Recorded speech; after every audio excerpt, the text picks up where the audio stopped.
सुरक्षा और सम्मान की मंगल कामनाओं के संकल्पों की सिद्धि को लेकर आए हैं माननीय मुख्यमंत्री जी। विकास के क्षेत्र में नित नए कीर्तिमान स्थापित कर रहा है उत्तर प्रदेश। माननीय मुख्यमंत्री जी के कुशल नेतृत्व में भगवान बुद्ध की इस तपोभूमि में वास्तव में माननीय मुख्यमंत्री के रूप में एक योगी ही आए हैं।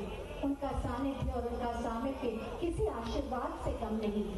मैं आप सबकी जोरदार तालियों के साथ बहुत आदर के साथ माननीय मुख्यमंत्री महोदय से अनुरोध करूंगी कि अपने आशीर्वचनों से हमें अनुग्रहित करें। जोर से बोलिए भारत माता की। माननीय मुख्यमंत्री योगी आदित्यनाथ की जिंदाबाद जिंदाबाद। माननीय मुख्यमंत्री योगी आदित्यनाथ की जिंदाबाद जिंदाबाद। माननीय मुख्यमंत्री योगी आदित्यनाथ की जिंदाबाद जिंदाबाद। आज के इस आरोग्य मेला शुभारंभ के अवसर पर महात्मा बुद्ध की इस पावन अवतरण भूमि पर उपस्थित लोकप्रिय सांसद श्री मुकेश राजपूत जी, मान्य विधायक श्री सुशील कुमार साके जी, मेजर सुनील दत्त द्विवेदी जी, श्री नागेंद्र सिंह राठौर जी, अमर सिंह जी, सत्यपाल सिंह राठौर जी, अपर मुख्य सचिव चिकित्सा एवं स्वास्थ्य श्री अमित मोहन प्रसाद जी, भारतीय जनता पार्टी के प्रदेश के मंत्री श्री प्रांशु दत्त द्विवेदी जी, जिला के अध्यक्ष रुपेश गुप्ता जी और यहाँ पर भारी संख्या में उपस्थित इस फर्रुखाबाद जनपद से जुड़े हुए सभी भाइयों बहनों, पूरे प्रदेश के अंदर एक बार फिर से हम लोग मुख्यमंत्री आरोग्य मेलों का शुभारंभ कर रहे हैं और यह अवसर आज मुझे प्राप्त हुआ है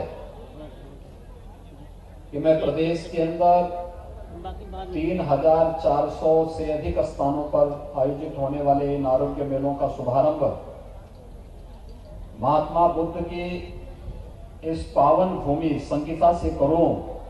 मैं इसके लिए फर्रुखाबाद के आप सभी नागरिकों को हृदय से बधाई देते हुए आप सबका अभिनंदन करता हूं। एक साथ यहां पर आज विकास की भी अनेक परियोजनाओं का लोकार्पण भी हुआ है, शिलान्यास भी हुआ है। आरोग्य मेला का पूरे प्रदेश के कार्यक्रमों का शुभारंभ भी हो रहा है, यानी 3,400 से अधिक स्थानों पर यह आरोग्य मेला हर रविवार को लगा करेंगे। इस दृष्टि से जो कार्यक्रम आज प्रारंभ हो रहा है, इसका शुभारंभ प्रदेश के लिए फर्रुखाबाद जनपद के संगीता प्राथमिक स्वास्थ्य केंद्र से हो रहा है।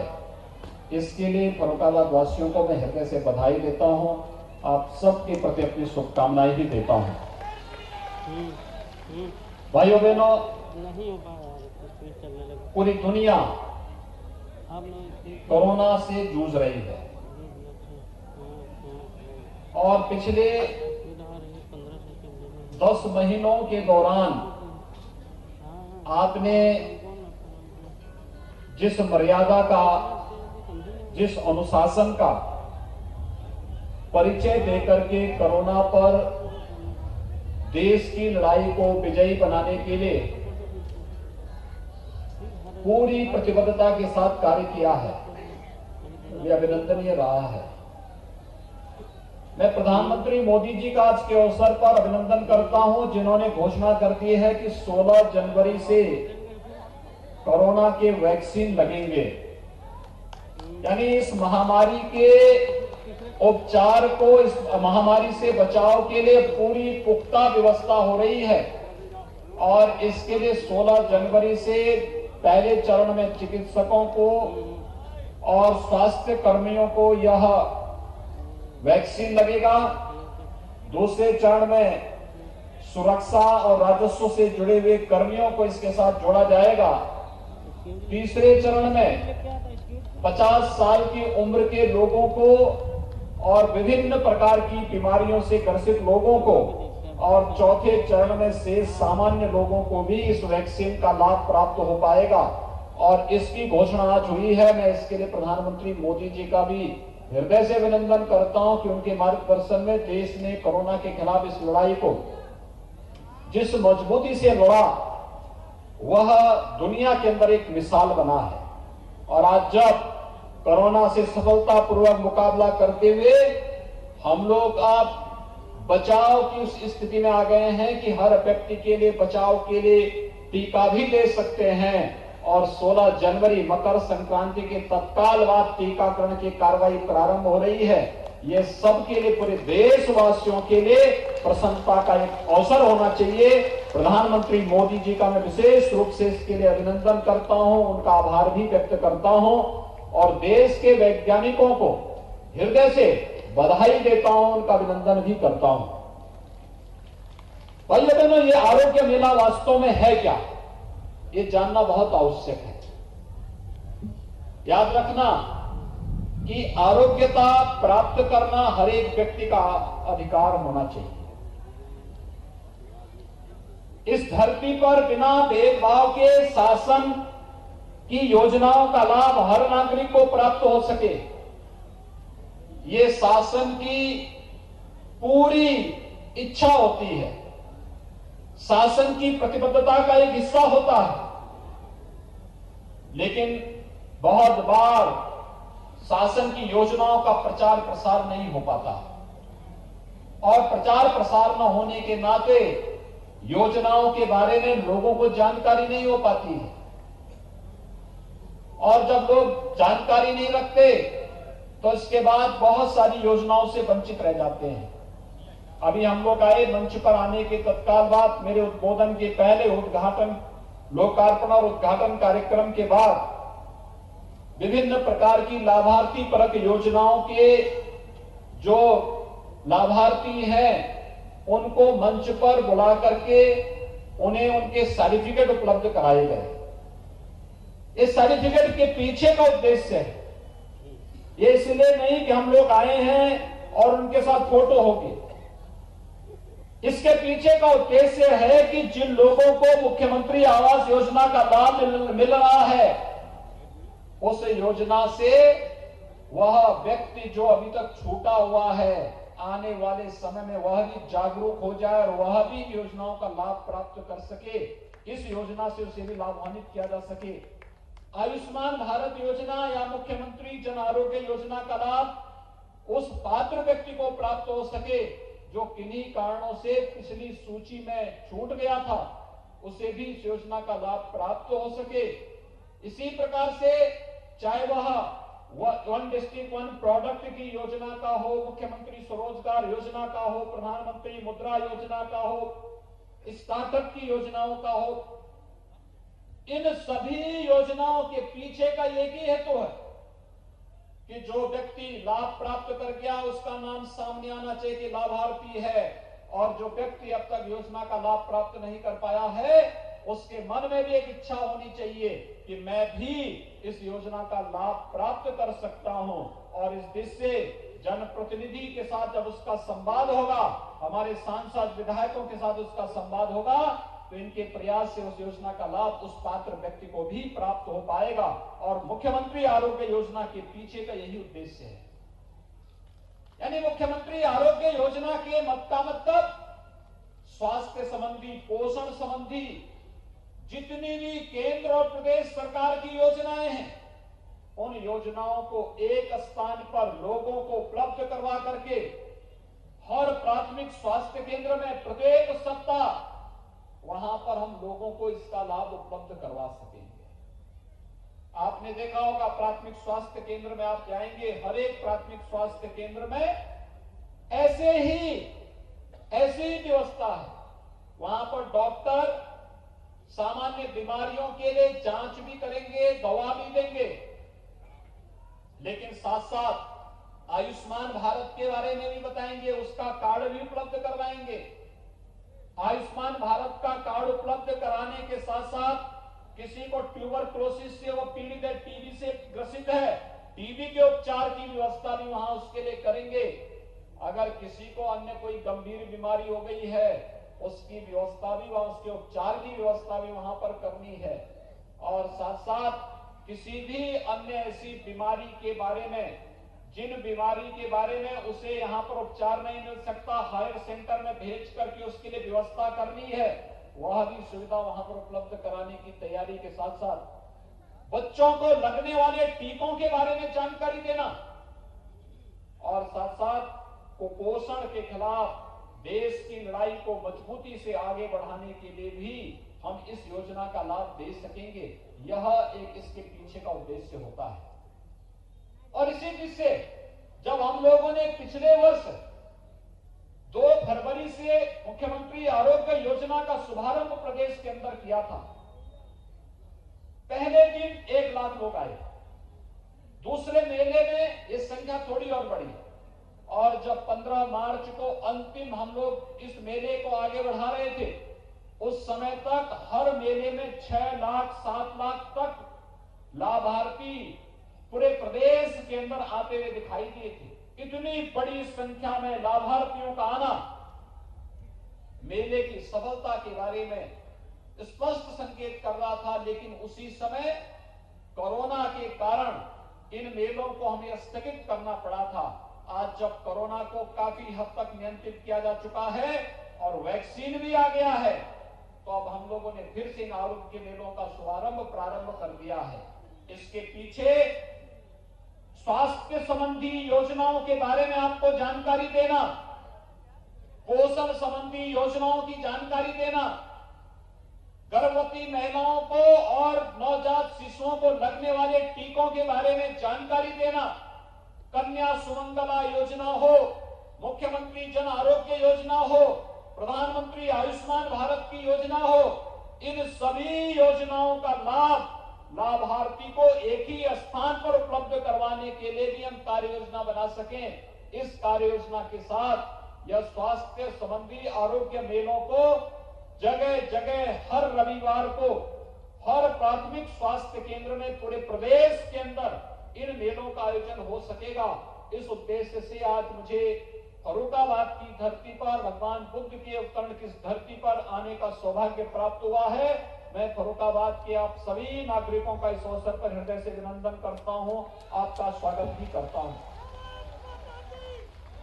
भाइयों बहनों, प्रदेश के अंदर पिछले 3.5 वर्षों के अंदर आपने बदलाव देखा होगा।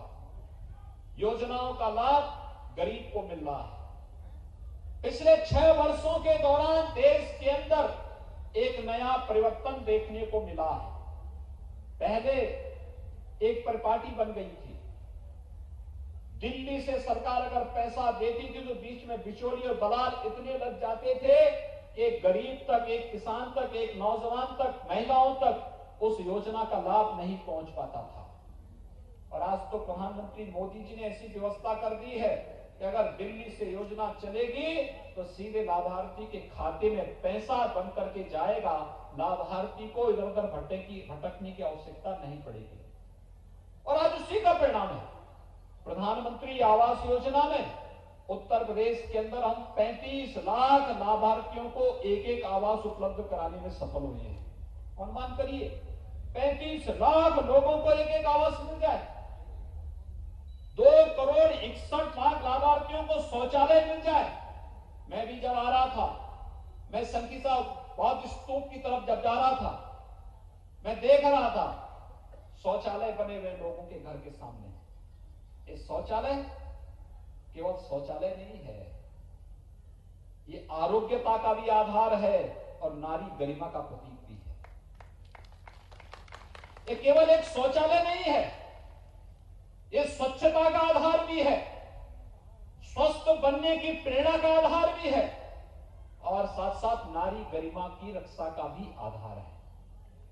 और इसलिए आपने देखा होगा 2 करोड़ 61 लाख लाभार्थियों को प्रदेश के अंदर शौचालय मिलना। और पिछले वर्ष तो प्रधानमंत्री जी ने एक और कार्य किया कि हर ग्राम पंचायत में एक सामुदायिक शौचालय का निर्माण होगा। प्रदेश के अंदर 59,000 ग्राम पंचायतें हैं।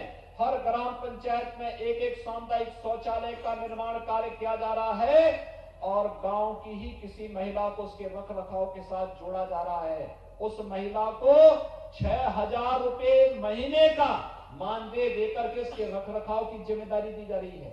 याद करिए, गांव के लोगों के लिए सफाई का भी एक केंद्र और दूसरा एक महिला को रोजगार भी वहां से प्राप्त हो रहा है। यह कार्य भी प्रधानमंत्री मोदी जी ने देश के अंदर सब देश के नागरिकों के लिए उपलब्ध कराया है। यानी हर एक योजना को हमने प्रधानमंत्री आवास योजना दिया हो, मुख्यमंत्री आवास योजना का लाभ दिया हो, आयुष्मान भारत की योजना का लाभ दिया हो या किसी भी योजना का लाभ, इन योजनाओं में किसी के साथ भेदभाव नहीं किया गया। जो भी लाभार्थी है, पात्र हैं, उसको योजना का लाभ मिलना चाहिए। हम भेदभाव किसी के साथ नहीं करेंगे, लेकिन तुष्टीकरण के नाम पर भी समाज को बंटने नहीं देंगे। यही तो कार्य सरकार का है और सरकार आज मजबूती के साथ इस अभियान के साथ जुड़ी हुई है, मजबूती के साथ जुड़ी हुई है। क्या किसान हो, क्या नौजवान हो, क्या महिलाएं हो, पहले प्रदेश के अंदर नौकरियां निकलती थी, फर्रुखाबाद के लोग देखते रह जाते थे, कुछ लोग उसका लाभ ले लेते थे, लेकिन आज जब नौकरी निकलती है तो उस नौकरी का लाभ फर्रुखाबाद का नौजवान भी लेता है। 4 लाख नौजवानों को सरकारी नौकरी अब तक हम लोग देने में सफल हो रहे हैं प्रदेश के अंदर। यानी पिछले 3.25 वर्ष के दौरान लगभग 4 लाख सरकारी नौकरी, जिसमें 1,37,000 तो केवल पुलिस कर्मियों की भर्ती प्रदेश के अंदर हम लोगों ने कर दी है। 1,10,000 के आसपास शिक्षकों की नियुक्ति प्रदेश के अंदर हुई है। विभिन्न विभागों में नियुक्तियों का क्रम चला है और प्रदेश के अंदर बिना भेदभाव के योजनाओं का लाभ किसानों को प्राप्त प्रदान करने की कार्रवाई, चाहे वह किसानों के फसल ऋण माफी का कार्य रहा हो, चाहे वह प्रदेश के अंदर प्रधानमंत्री फसल बीमा योजना और प्रधानमंत्री किसान सम्मान निधि की योजना का लाभ देने का रहा हो, ये सभी योजनाएं पूरी ईमानदारी के साथ हर एक गरीब को देने का कार्य हुआ है। और आज गरीब, किसान, नौजवान और महिलाएं इन योजनाओं का लाभ लेती हुई दिखाई दे रही है। किसी प्रकार का कोई भेदभाव किसी के साथ नहीं, क्योंकि हमने तो 24 करोड़ प्रदेश की आबादी को एक परिवार माना है। इसमें भेद कैसा? एक परिवार में 4 लोगों का परिवार है, अगर आपस में थोड़ी भी मतभेद होता है या भेदभाव होता है, परिवार बढ़ जाता है। 24 करोड़ लोगों के साथ एक समान व्यवहार, लेकिन प्रदेश के अंदर बांटने वाले लोगों को, अव्यवस्था और अराजकता फैलाने वाले लोगों को, भय और आतंक फैलाने वाले लोगों के लिए प्रदेश के अंदर कोई जगह नहीं होगी। इस संकल्प के साथ सरकार आज कार्य कर रही है। भाइयों बहनों, आज उस प्रयास का परिणाम है यह भी वही प्रदेश है। 2017 के पहले लोग घर के बाहर निकलने में डरते थे, बेटियों को स्कूल भेजने में डरते थे, हर जगह भय और आतंक का माहौल होता था। आज एक सामान्य नागरिक निर्भीक होकर के किसी भी समय घर के बाहर भी जा सकता, बेटी और बहनें भी स्कूल जा सकती हैं, अपने सर्विस में जा सकती हैं, बाजार जा सकती हैं, कहीं कोई दिक्कत नहीं। हाँ, भय और आतंक किसी के अंदर समाया हुआ है तो जो अपराधी थे, माफिया हैं, गैंगस्टर हैं, जिन्होंने समाज को लूटा है, प्रदेश के धन को बंदरबांट करने का प्रयास किया है, वे लोग आज भयभीत हैं। आज गले में तख्ती लटकाए घूम रहे हैं, प्रदेश के अंदर शरण पाने के लिए फरियाद कर रहे हैं। लेकिन आज प्रदेश के अंदर एक संकल्प के साथ सरकारें चल रही है। पहले गरीबों की, व्यापारियों की जमीनों पर ये माफिया कब्जा करते थे और आज जब इन माफियाओं की छाती पर बुलडोजर चल रहे हैं तो अपराधी तो भागा हुआ है, लेकिन उनके रहनुमाओं को परेशानी हो रही है। आज परेशानी उनको हो रही है। उनको परेशानी तब नहीं होती थी जब किसी गरीब और किसी व्यापारी, किसी सामान्य नागरिक की जमीन पर कोई माफिया, कोई अपराधी कब्जा करता था। उनको परेशानी तब हो रही है जब अपराधी और माफियाओं से एक गरीब और एक किसान की संपत्ति को मुक्त कराया जा रहा है। एक व्यापारी की संपत्ति को जब किसी माफिया से मुक्त कराया जा रहा है, जब किसी सार्वजनिक संपत्ति को किसी भू माफिया से मुक्त कराया जा रहा है, तो फिर इन माफिया और इन पेशेवर अपराधियों के रहनुमाओं को आज बुरा लग रहा है। आज इनमें एक छटपटाहट है, और छटपटाहट इस बात की कि इनके जो गुर्गे हैं, वे गुर्गे या तो आज जान की भीख मांगते हुए घूमते हुए फिर रहे हैं, या फिर उनके गुर्गों के छाती में जब सरकार का बुलडोजर चल रहा है तो उनके अंदर स्वयं भी भय है कि कहीं ये बुलडोजर उनकी ओर न घूम जाए। ये भी एक भय उनको आज सता रहा है। लेकिन भाइयों बहनों, आप सबको हम आश्वस्त करने के लिए आए हैं कि शासन की एक एक योजना का लाभ आप तक पहुंचाएंगे, किसी को वंचित नहीं होने देंगे। हर एक व्यक्ति तक शासन की योजना का लाभ पहुंचेगा। और इसलिए मैं आप सबका आह्वान करूंगा, आरोग्य मेला में हर प्रकार की सुविधाएं, स्वास्थ्य और पोषण संबंधी सभी प्रकार की सुविधाएं उपलब्ध कराने का पूरा प्रयास हो रहा है। लेकिन हमें कोरोना के खिलाफ इस लड़ाई को मजबूती के साथ आगे बढ़ाना है। कोरोना के खिलाफ देश की लड़ाई को सफलता की नई ऊंचाइयों तक पहुंचाने के लिए कार्यक्रम चलने हैं। मैं अभिनंदन करूंगा फर्रुखाबाद के वासियों का। वन डिस्ट्रिक्ट वन प्रोडक्ट में यहां का जो प्रोडक्ट है, उसने देश के अंदर एक नई पहचान बनाने के लिए वो कार्य कर रहा है। हमने प्रदेश के अंदर सूक्ष्म लघु मध्यम उद्यम विभाग को इस बारे में कहा है कि एक जनपद एक उत्पाद में जिस भी जनपद की जो भी चीजें हैं उसको आगे बढ़ा करके वहां के युवाओं को, परंपरागत उद्यमियों को, जो हमारे नए पढ़े लिखे लोग बच्चे आ रहे हैं पढ़ करके, इन लोगों को इस योजना के साथ जोड़ने और आवश्यकता पड़ती तो बैंकों से उन्हें लोन दिलाने की एक प्रक्रिया को आगे बढ़ाया जाए। लोन मेलों का आयोजन किया जाए, रोजगार मेलों का आयोजन किया जाए और इसके प्रोत्साहित किए जाने की आवश्यकता है। यहां रोजगार की अनेक संभावनाएं हैं। हमारे जो माननीय जो विधायकगण हैं, सांसद जी हैं, ये बराबर मुझसे कहते थे संचिता के विकास के बारे में कुछ होना चाहिए। दुनिया भी यहां पर यहां की उद्यमशीलता का तो लोहा मानती ही है। यहां के किसान और यहां के युवाओं की स्फूर्ति और प्रतिभा का लोहा तो मानती ही है, लेकिन जो पर्यटन के अनेक संभावनाएं यहां पर छुपी हुई है। मैं भी देख रहा था आलू की कितनी वैरायटी यहां पैदा हो रही है। सामान्यतः बाजार में जाएंगे एक सफेद आलू आपको देखने को मिल जाता है, लेकिन यहां पे कितनी प्रकार की नई नई वैरायटी यहां का किसान आलू का उगा रहा है। ये अपने आप में कौतूहल का विषय है। इसकी मार्केटिंग हो, इसकी ब्रांडिंग हो, इसके लिए प्रोसेसिंग के सेंटर स्थापित होने चाहिए, इसको आगे बढ़ाया जाना चाहिए। हम चिप्स कहीं और जगह से क्यों लेके आएंगे, और चिप्स फर्रुखाबाद में ही बन करके देश के अंदर मार्केट बनाने का काम क्यों नहीं कर सकता है। यहां पर उस प्रोसेस की प्रक्रिया को आगे बढ़ाने की कार्रवाई जहां होनी चाहिए, यहां के किसानों की मेहनत और उनके परिश्रम का लाभ उन्हें प्रदान करने और खेती को लाभकारी की ओर ले जाने और 2022 तक किसानों की आमदनी को दोगुना करने के प्रधानमंत्री मोदी जी के इस अभियान को और मजबूती से आगे बढ़ाने के लिए हम सबको आगे आना होगा।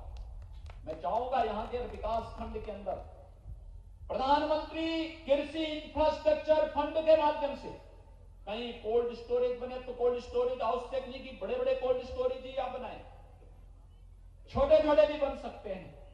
महिला स्वयंसेवी समूह भी बना सकती हैं। एफपीओज का गठन करके भी इस कार्य को किया जा सकता है। बड़े स्तर पर इस कार्यक्रम को हम आगे बढ़ा सकते हैं।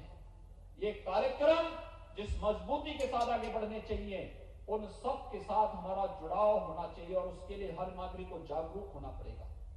जनप्रतिनिधियों का मार्गदर्शन प्राप्त हो, प्रशासनिक अधिकारी और कृषि विभाग के अधिकारी, सहकारिता विभाग के अधिकारी किसानों के साथ बैठ करके मिल करके उन कार्य योजनाओं को आगे बढ़ाएं। किसानों की आमदनी को 2022 तक दोगुनी से अधिक कैसे किया जा सकता है, इसके लिए कार्य करना तो है ही, लेकिन साथ साथ यह भी सुनिश्चित करना है कि किसान के लिए हम एक मंच उपलब्ध करवाएं आगे बढ़ने के लिए। तो ढेर सारी संभावनाएं मौजूद हैं। इस फर्रुखाबाद जनपद में संभावनाएं मौजूद है। सनातन धर्म से जुड़े हुए तीर्थ स्थल तो हैं ही, लेकिन दुनिया का हर बौद्ध तीर्थ यात्री उत्सुक होता है संकिसा में भगवान बुद्ध की इस पावन तपोस्थली पर आने के लिए। मैंने यहां के प्रशासन से कहा है, जैसे हम लोगों ने कुशीनगर का विकास किया, जैसे सारनाथ का विकास प्रधानमंत्री मोदी जी के मार्गदर्शन में हो रहा है, जैसे श्रावस्ती का विकास हो रहा है, जैसे कौशाम्बी की विकास की योजना तैयार हुई है, जैसे कपिलवस्तु के विकास की परियोजना तैयार हुई है, ऐसे ही संकिसा के भी पर्यटन विकास की संभावनाओं को एक नई ऊंचाई तक पहुंचाने की आवश्यकता है। बुद्ध हमारे धरोहर हैं और बुद्ध दुनिया के अंदर जब भी मैत्री और करुणा की बात होगी तो भारत के इन लोगों की तरफ दुनिया देखती है, आपकी तरफ दुनिया देखती है। दुनिया आपकी ओर आशा भरी निगाहों से देखती है। जब भी मानवता के सामने अस्तित्व का संकट खड़ा होता है तो दुनिया को बुद्ध नजर आते हैं, और बुद्ध की तरफ जब कोई नजर डालता है तो भाइयों बहनों आपको लोग आशा भरी निगाहों से देखते हैं। पूरी दुनिया से आशा भरी निगाहों से आप सबको देखती है। आपका सौभाग्य है कि बुद्ध की इस पावन धरती पर आप सबको जन्म लेने और कार्य करने का अवसर प्राप्त हुआ है। मैं आज इसी बहाने आया हूं, आरोग्य मेला का शुभारंभ करने के साथ साथ संकिसा का भी पर्यटन विकास की संभावनाओं को नई ऊंचाइयों तक पहुंचाने के लिए हम योगदान दे सकेंगे। यह एक संकल्प लेने के लिए आज आपके बीच में आया हूं। और बहुत शीघ्र पर्यटन विकास की टीम यहां आएगी, यहां के विधायकों के साथ, सांसदों के साथ सांसद और विधायकों के साथ मिलकर के एक बेहतर कार्य योजना को यहां पर जमीनी धरातल पर उतारने की कार्य योजना को हम यहां पर लागू करेंगे। दुनिया का तीर्थ यात्री यहां आएगा। मैंने तो प्रशासन से कहा योजना बनाइए बौद्ध तीर्थाटन का। गौतम बुद्ध विश्वविद्यालय नोएडा से प्रारंभ हो, संकिसा से प्रारंभ हो, लखनऊ से श्रावस्ती से कपिलवस्तु लुम्बिनी, वहां से कुशीनगर, वहां से सारनाथ, वहां से कौशाम्बी, फिर लखनऊ संकिसा होते हुए गौतम बुद्ध विश्वविद्यालय। एक कार्य योजना इस प्रकार की बननी चाहिए। और अगर उधर से प्रारंभ होता है सारनाथ से, तो सारनाथ से कुशीनगर से लुम्बिनी, कपिलवस्तु होते हुए श्रावस्ती से लखनऊ से फिर संकिसा गौतम बुद्ध विश्वविद्यालय के साथ जोड़िए, फिर इसी रूट पर वापस होते हुए कौशाम्बी होते हुए सारनाथ निकलने की कार्रवाई। दुनिया टूट पड़ेगी, लाखों नौजवानों को रोजगार मिलेगा, पर्यटन की ढेर सारी संभावनाओं के साथ यहाँ पे होटल और रेस्टोरेंट का एक नया कारोबार उभर करके सामने आ जाएगा। यहाँ के हजारों नौजवान जो रोजगार के लिए भटकते हैं दुनिया के अंदर, उनको वहां नहीं जाना पड़ेगा। दुनिया रोजगार के लिए फर्रुखाबाद में आएगी, फर्रुखाबाद के अंदर। उन संभावनाओं को टटोलिए। क्यों हमारा युवा रोजी और रोजगार के लिए दूसरी जगह जाएगा?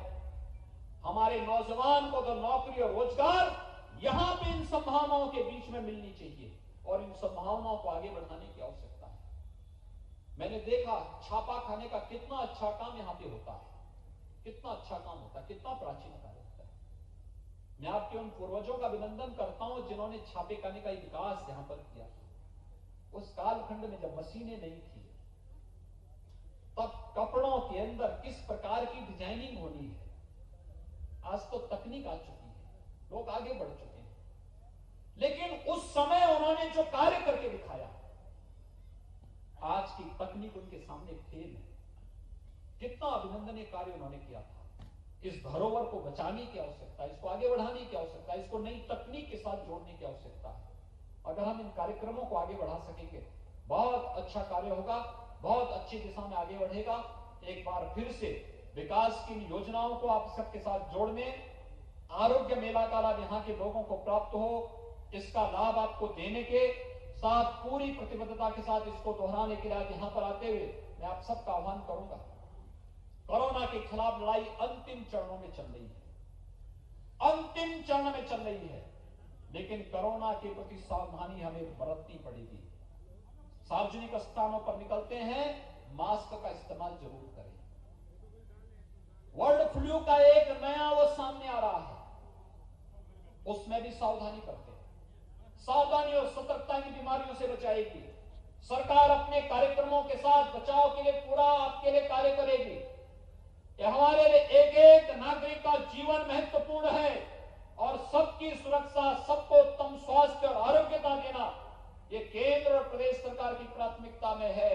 और उसी प्राथमिकता के साथ आज आप सबको जोड़ने के लिए मैं विशेष रूप से आपके बीच में यहां पर उपस्थित हुआ हूं।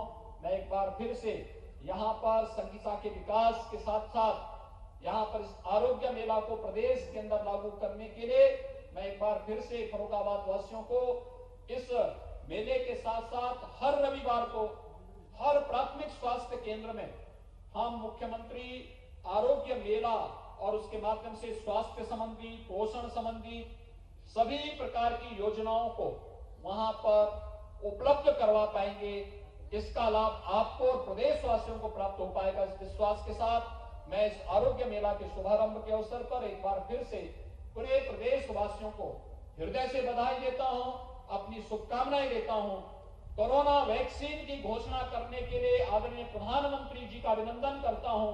देश के वैज्ञानिकों का अभिनंदन करते हुए उन्हें बधाई देता हूं और पूरे देशवासियों को शुभकामनाएं भी देता हूं कि प्रधानमंत्री जी के मार्गदर्शन में दुनिया के अंदर सबसे अच्छा कोरोना प्रबंधन का कार्य भारत के अंदर प्रधानमंत्री मोदी जी के नेतृत्व में हुआ और अब भारत दुनिया के अंदर पहला देश बना है जो एक साथ दो वैक्सीन लेकर के अपने देश के नागरिकों को लेकर के आ रहा है। यह प्रधानमंत्री मोदी जी के यशस्वी नेतृत्व के कारण हो पाया है। मैं इसके लिए भी प्रधानमंत्री मोदी जी का अभिनंदन करते हुए देश के वैज्ञानिकों का हृदय से उन्हें अभिनंदन करता हूं, उनको बधाई देते हुए आप सभी को शुभकामनाएं देता हूं। धन्यवाद। जय हिंद। माननीय मुख्यमंत्री योगी आदित्यनाथ जी, बहुत बहुत धन्यवाद माननीय मुख्यमंत्री जी, आपके मार्गदर्शन के लिए और आपके उन सभी प्रयासों के लिए जो आप हम सब के विकास के लिए कर रहे हैं। और अब मैं जिलाधिकारी श्री मानवेंद्र सिंह जी से अनुरोध करूंगी कि हम सब की ओर से माननीय मुख्यमंत्री महोदय को स्मृति चिन्ह प्रदान करें। भगवान बुद्ध की प्रतिमा आशीर्वाद के स्वरूप। और अब मैं मंच पर आसीन माननीय विधायक अमृतपुर माननीय श्री सुशील कुमार शाक्य जी से अनुरोध करूंगी कि वो अतिथियों के प्रति आभार व्यक्त करें।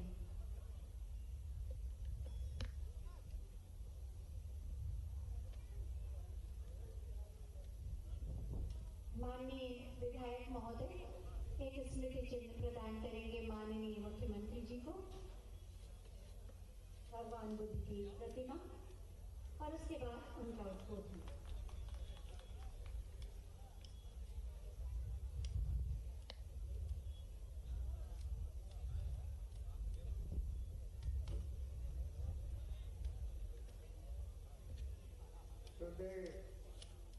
उत्तर प्रदेश के मुख्यमंत्री माननीय योगी आदित्यनाथ जी, मंच पर बैठे हम सबके लोकप्रिय सांसद मुकेश राजपूत जी, फर्रुखाबाद के विधायक मेजर सुनील दत्त द्विवेदी जी, टाइमगंज से विधायक अमर सिंह खटिक जी, भोजपुर के विधायक श्री नागेंद्र सिंह राठौर जी, अलीगंज के विधायक श्री सत्यपाल सिंह राठौर जी, भारतीय जनता पार्टी के प्रदेश के मंत्री श्री प्रांशु दत्त द्विवेदी, जिला अध्यक्ष श्री सत्यपाल सिंह जी, अन्य मंचासीन सभी अधिकारीगण, उपस्थित सभी माताओं बहनों और भारतीय जनता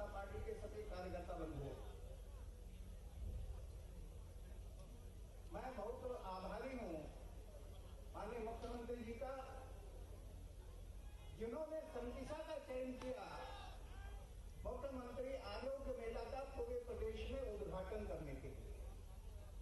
ये भगवान बुद्ध की धरती, इस पर पहली बार कोई मुख्यमंत्री पदार्पण किया है। ये धरती धन्य हो गई और इस संकिसा ग्राम सभा जिसके लिए बहुत समय से संघर्ष हो रहा है,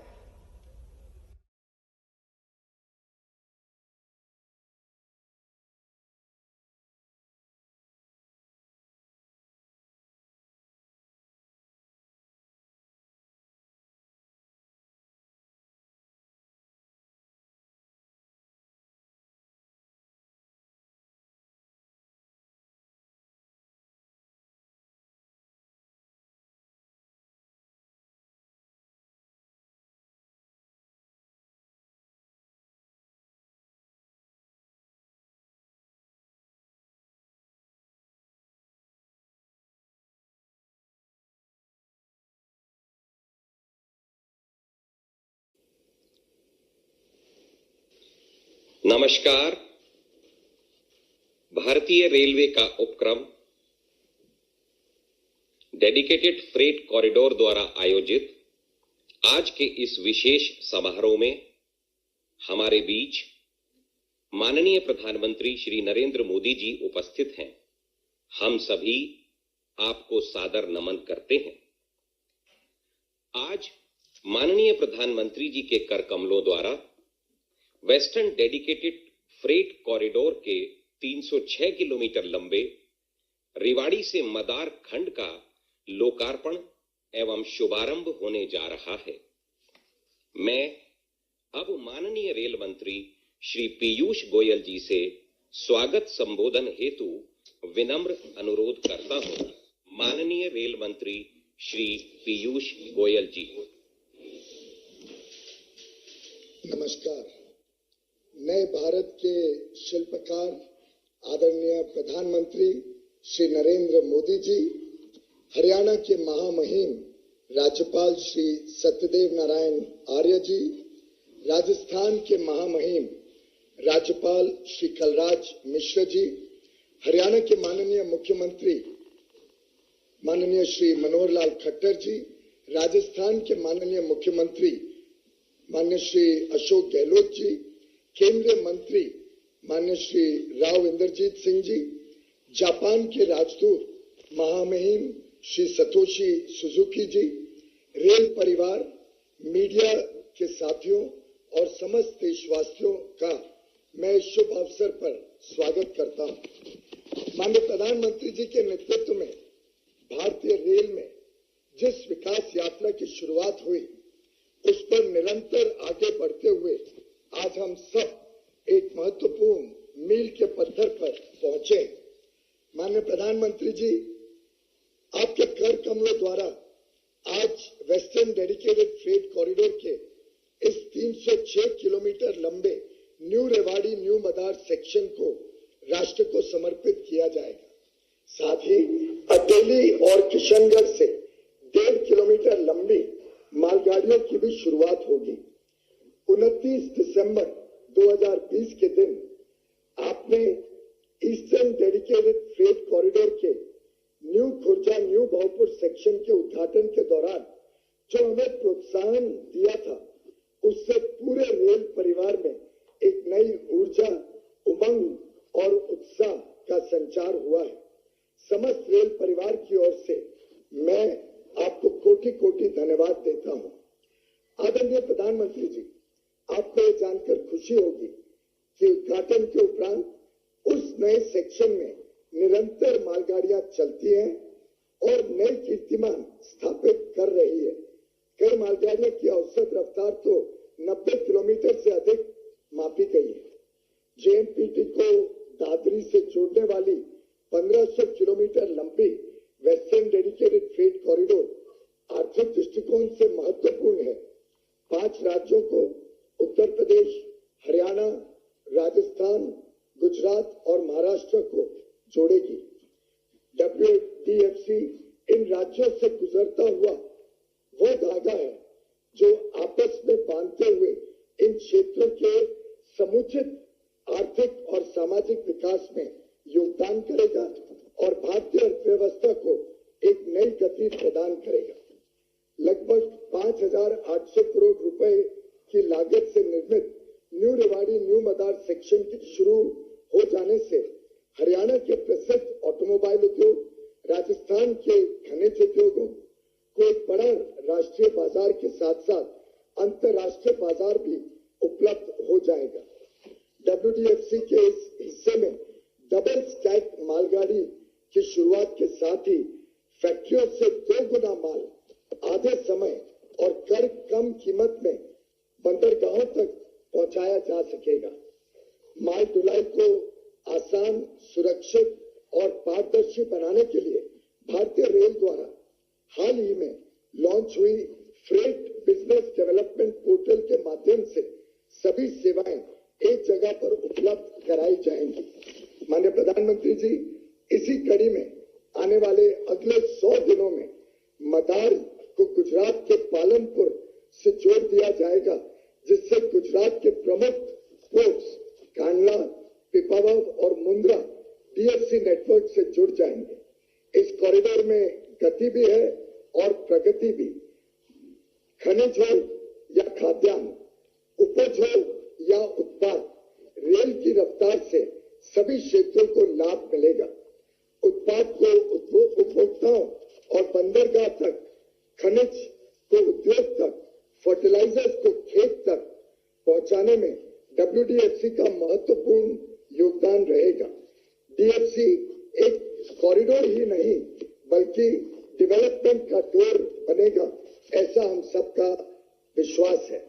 इस महत्वपूर्ण अवसर पर मैं माननीय प्रधानमंत्री जी का हृदय से अभिनंदन करता हूं और सभी रेल परिवार के सदस्यों को बधाई देता हूं, जिनके लगन और कड़ी मेहनत से यह संभव हुआ है। धन्यवाद। धन्यवाद माननीय रेल मंत्री श्री पीयूष गोयल जी। मैं अब माननीय मुख्यमंत्री राजस्थान श्री अशोक गहलोत जी से इस विशेष अवसर पर संबोधन हेतु विनम्र अनुरोध करता हूं। माननीय मुख्यमंत्री राजस्थान श्री अशोक गहलोत जी। माननीय प्रधानमंत्री आदरणीय नरेंद्र मोदी जी, माननीय राज्यपाल महोदय राजस्थान कलराज मिश्र जी, माननीय राज्यपाल हरियाणा आदरणीय सत्यदेव नारायण जी आर्य जी, केंद्रीय रेल मंत्री पीयूष गोयल जी, जापान के भारतीय राजदूत श्री सातोशी सुजुकी और तमाम उपस्थित मंत्रीगण, सांसदगण, रेलवे के अधिकारीगण। सबसे पहले मैं माननीय प्रधानमंत्री जी को आप सबको नए वर्ष की बहुत बहुत शुभकामनाएं देना चाहता हूं। मुझे खुशी है कि आज रेलवे एक नया इतिहास बनाने जा रहा है। देश के आजादी के पहले से ही देश में रेलों का विकास होना प्रारंभ हुआ और 170 साल का इतिहास, लंबा इतिहास है। लंबा सफर तय करते करते आज 6 जनवरी 21 को डबल स्टेक कंटेनर रेलगाड़ी का प्रारंभ होना और दिल्ली, मुंबई और वेस्टर्न डेडिकेटेड फ्रेट कॉरिडोर का बनना, मैं समझता हूं कि एक इतिहास रचने के बराबर है। रेलवे के रेवाड़ी से मदार खंड का आज राष्ट्र को समर्पण, तो अटेली व किशनगढ़ स्टेशनों से मालगाड़ियों का फ्लैग ऑफ, वो भी 1.5 किलोमीटर लंबी रेलगाड़ी डबल डेकर के रूप में चलना, मैं समझता हूं कि सभी के लिए आज बधाई का समय है। और जिस प्रकार से इसका इतिहास रेलवे का बना है, ये कोई मामूली बात नहीं। पंडित नेहरू के वक्त में जब ये शुरुआत हुई थी, उनकी दूरदृष्टि थी कि उस वक्त में तो रेलवे के लिए चाहे इंजन हो चाहे डब्बे हो, सब बाहर से आते थे, इंपोर्ट होते थे। उनकी दूरदृष्टि थी कि उन्होंने जिस प्रकार से बड़े बड़े वाहन कल कारखाने बनाए, उसी रूप में उन्होंने रेलवे पे ध्यान दिया कि रेलवे के किस प्रकार डब्बे इंजन यहाँ बनने लगे। फ्रांस से एग्रीमेंट हुआ उसके बाद में लंबा सफर तय करते करते 2006 के अंदर जब यूपीए गवर्नमेंट थी तब आपके DFCCIL dedicated freight corridor corporation of India की स्थापना हुई। डॉक्टर मनमोहन सिंह जी के वक्त में एक नया इतिहास रचा गया कि एक नई दृष्टि सामने लाई गई, किस प्रकार से पैरेलल ईस्टर्न वेस्टर्न कॉरिडोर बने फ्रेट के लिए, जिससे कि देश की आर्थिक गतिविधि तेज गति से बढ़ सके, एक्सपोर्ट इंपोर्ट तेज हो सके। और वही आज मैं समझता हूँ कि बहुत सौभाग्य की बात है कि वो वेस्टर्न डेडिकेटेड फ्रेट कॉरिडोर तो 42% हिस्सा जो है राजस्थान से होकर गुजरता है। राजस्थान वासियों के लिए तो प्रधानमंत्री जी आपने बहुत बड़ी सौगात दी है, उसके लिए मैं आपका आभारी हूँ, क्योंकि राजस्थान सरकार पूरी तरह समर्पित है इस कॉज के लिए। किस प्रकार दिल्ली बम्बई फ्रेट कॉरिडोर के साथ साथ में दिल्ली बम्बई इंडस्ट्रियल कॉरिडोर बने, कैसे डेवलप कैसे हो, वो अपना में बड़ी चुनौती है। आप समझ सकते हैं कि बड़े साधनों की आवश्यकता है और कोविड के बाद में राज्यों की स्थिति बहुत ही विकट हो चुकी है।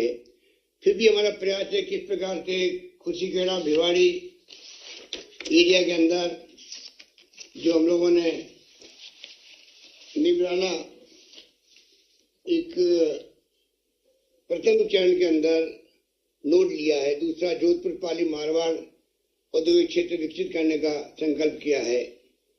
इस रूप में हम चाहेंगे कि दोनों काम जो है साथ साथ चले और जो आज आप समर्पित करेंगे उसका लाभ राजस्थान के लोगों को और पूरे देश के लोगों को मिल सके।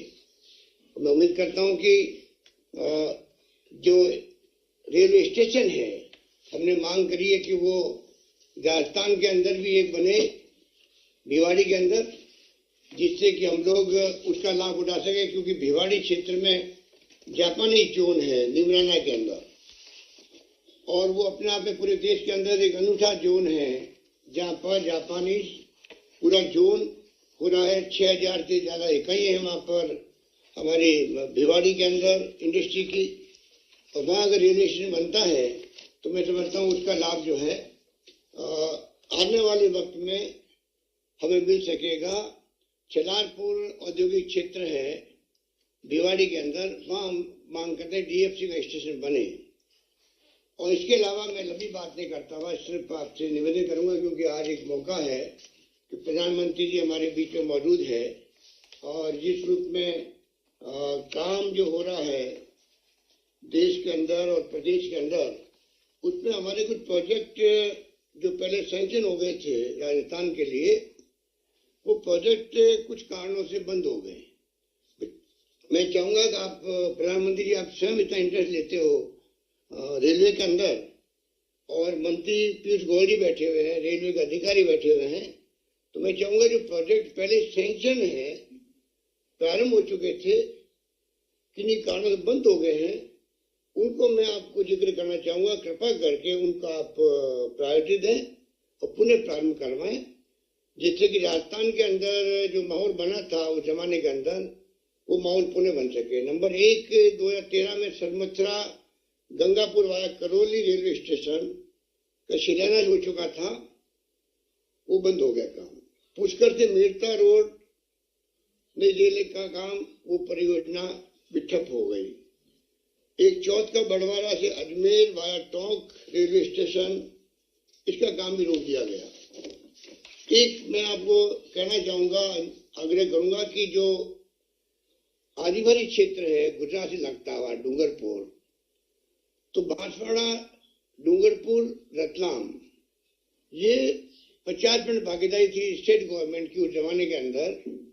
250 करोड़ के लगभग स्टेट गवर्नमेंट दे चुकी थी, काम भी शुरू हो गया। उसके बाद पता नहीं किन कारणों से काम बंद हो गया, तो लोगों में बहुत बड़ा वहाँ पर रिएक्शन भी है और ये आदिवासी क्षेत्र है। मैं चाहूँगा इस काम को आप प्रायोरिटी पे वापस शुरू करवाएं। और वो स्थिति राजस्थान की भी नहीं रही है कि जो पहले हमने 50% का वादा किया था, अब तो वादा निभा नहीं पाएंगे, रेलवे को पूरा खर्चा करना पड़ेगा। एक भीलवाड़ा के रुपायली में मेमो कोच फैक्ट्री, जब मिस्टर डॉक्टर CP जोशी थे मंत्री, तब इसको सैंक्शन किया गया था और उसका शिलान्यास भी हो गया, वो भी रोक दिया गया। और एक और मैं आपसे निवेदन करना चाहूंगा कि जैसलमेर बाड़मेर जो पाकिस्तान का बॉर्डर लगता हुआ है, वहां पर गैस भी निकल गई है, तेल भी निकल गया है। तेल तो देश के प्रोडक्शन का 20% तेल निकल रहा है बाड़मेर के अंदर, बहुत बड़ा अचीवमेंट हुआ है। आप भी बता रहे थे, और रिफाइनरी का वहां पर काम शुरू हो चुका है। तो उस एरिया के अंदर अगर जैसलमेर बाड़मेर को मुद्रा से कांडला बंदरगाह से जोड़ने के लिए नई रेल लाइन की कोई 40 साल पहले से मांग है। ये बॉर्डर एरिया है पाकिस्तान से लगता हुआ, और ये सीमावर्ती क्षेत्र है। अगर ये सब कुछ निकलने के बाद में तेल भी, गैस भी और रिफाइनरी बन रही है, ये रेल लाइन नहीं बनती है, तो आने वाले वक्त में जैसे हमने भारतमाला के काम शुरू करवाए हैं देश के अंदर, वो भी अपना आप एक मैं समझता हूँ कि एक नई सोच है। उसी रूप में आप अगर जैसलमेर बाड़मेर को मुद्रा और कांडला बंदरगाह से जोड़ने के लिए नई रेल लाइन बिछाने का काम शुरू करवाते हैं, तो मैं समझता हूँ आने वाले वक्त के अंदर सभी दृष्टिकोण से ये बहुत उचित होगा। बाकी Loharu Sikar rings rail line पर अमन पैदा हो चुका है, पर रेलगाड़ी चल नहीं रही है। इस प्रकार से जो प्रोजेक्ट हमारे पहले चल रहे थे, मैं इस मुबारक मौके पर आपसे प्रार्थना करूंगा कि आप कृपा करके इन प्रोजेक्ट को वापस शुरू करवाएं, और इसी बजट के अंदर अगर आप ले सके तो बड़ी कृपा होगी। यही बात कहता हूं मैं, पुनः यही कहना चाहूंगा कि रेलवे का विस्तार, रेलवे का विकास सरकार चाहे किसी भी पार्टी की हो, परंतु टॉप प्रायोरिटी पे आज तक रहा है, रहना चाहिए। उसी से हमारी आर्थिक स्थिति भी मजबूत होगी और देश में सभी यात्रियों को भी और मैं समझता हूँ कि इंडस्ट्री को भी फायदा मिलेगा। ये बात कहता हूँ, मुझे आज आपने इन्वाइट किया, उसके लिए मैं पीयूष गोयल जी का, आप सबका बहुत आभारी हूँ। धन्यवाद। जय हिंद। राजस्थान के मुख्यमंत्री श्री अशोक गहलोत जी, अन्य सभी उपस्थित केंद्रीय मंत्रीगण, राजदूत जापान से श्री सतोशी सुजुकी जी, रेलवे के अधिकारीगण, अन्य सभी महानुभाव, नववर्ष के इस प्रथम सप्ताह का ये दिन हरियाणा प्रदेश नहीं बल्कि पूरे देश के लिए अत्यंत महत्वपूर्ण है। आज देश की अर्थव्यवस्था को गति देने वाले तथा रेलवे के ड्रीम प्रोजेक्ट के पहले चरण का शुभारंभ माननीय प्रधानमंत्री जी के कर कमलों से, इससे पहले भी पिछला जो साल गया है, इसके अंतिम सप्ताह में भी प्रधानमंत्री जी ने ईस्टर्न डेडिकेटेड फ्रेट कॉरिडोर का भाऊपुर खुर्जा सेक्शन का शुभारंभ करके देशवासियों को नई सौगात दी थी।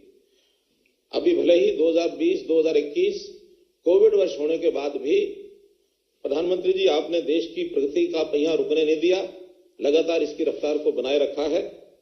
उसी कड़ी में आज वेस्टर्न डेडिकेटेड फ्रेट कॉरिडोर का जो 306 किलोमीटर लंबा रेवाड़ी मदार सेक्शन, इसका शुभारंभ करने के लिए मैं हरियाणा वासियों की ओर से आपको बहुत धन्यवाद करता हूं। ये कॉरिडोर कुल 1504 किलोमीटर में 177 किलोमीटर हरियाणा से होकर गुजरता है। इसके अलावा उत्तर प्रदेश, गुजरात, राजस्थान और महाराष्ट्र राज्यों से होते हुए मुंबई तक बनकर जब ये तैयार हो जाएगा तो हरियाणा के औद्योगिक व कृषि उत्पादों की पहुंच सीधे बंदरगाह तक हो जाएगी। इस प्रकार ये कॉरिडोर हरियाणा से निर्यात की नई संभावनाएं बनाएगा और प्रदेश के आर्थिक विकास में मील का पत्थर साबित होगा। इससे गुरुग्राम व फरीदाबाद के automobile, IT, engineering, electronics, chemical व फार्मास्यूटिकल उद्योगों को लाभ होगा। इसी प्रकार झज्जर के हमारे फुटवियर और सीमेंट उद्योग, सोनीपत के ऑटोमोबाइल पार्ट्स, एग्रो व फूड प्रोसेसिंग उद्योग, पानीपत के टेक्सटाइल, यमुनानगर का प्लाईवुड, अंबाला का वैज्ञानिक उपकरण, सिरसा के एग्रो एवं फूड, हिसार के लोहा और स्टील उद्योग, करनाल के धान उत्पादकों और फुटवियर व कृषि उपकरण उद्योगों के लिए निर्यात के नए क्षेत्र खुली। एक्सप्रेसवे, केजीपी एक्सप्रेसवे और 4 मेट्रो लिंक, जिसमें बल्लभगढ़ मुजस्सर, मुंडका बहादुरगढ़, गुरुग्राम सिकंदरपुर, फरीदाबाद बल्लभगढ़ मेट्रो लिंक। इसी प्रकार देश में मैं इसी प्रकार के एक बड़े project Haryana orbital railway corridor की मंजूरी प्रदान करने के लिए भी आभार प्रकट करता हूं। यह परियोजना पूरे राष्ट्रीय राजधानी क्षेत्र यानी एनसीआर को डेडिकेटेड फ्रेट कॉरिडोर से जोड़ती है। पलवल से सोनीपत तक की इस परियोजना को हरियाणा सरकार व रेल मंत्रालय की संयुक्त भागीदारी से बनाया जा रहा है। इसकी अनुमानित लागत 5,617 करोड़ रुपया ये आकी गई है। हरियाणा सरकार द्वारा रेलवे मंत्रालय के साथ मिलकर राज्य में रेल इंफ्रास्ट्रक्चर कर रही है। इनमें कुरुक्षेत्र नरवाना रेलवे लाइन पर elevated track, Karnal Yamunanagar railway line, Kaithal में एलिवेटेड रेलवे लाइन और जींद हांसी रेलवे लाइन आदि शामिल हैं। माननीय प्रधानमंत्री जी के मार्गदर्शन में हम प्रदेश में हर क्षेत्र में विकास कर रहे हैं।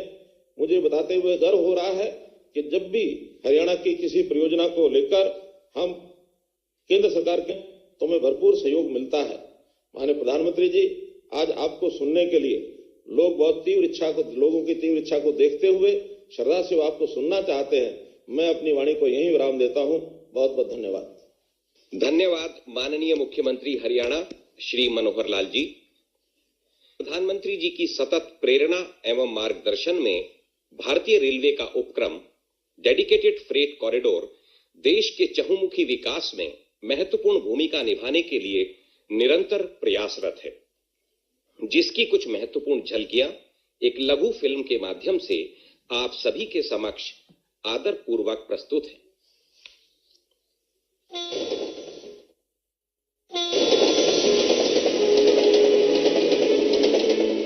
अपने विशाल नेटवर्क के साथ भारतीय रेल लगातार दिन रात देती है अपनी सेवाएं, पर कई विकसित देशों की तुलना में रेल द्वारा माल ढुलाई का प्रतिशत यहां अब तक रहता आया है बहुत कम, जिसके कारण बढ़ती है लॉजिस्टिक्स की लागत और प्रभावित होती है बाहर के मार्केट से हमारे उत्पादों की प्रतिस्पर्धा।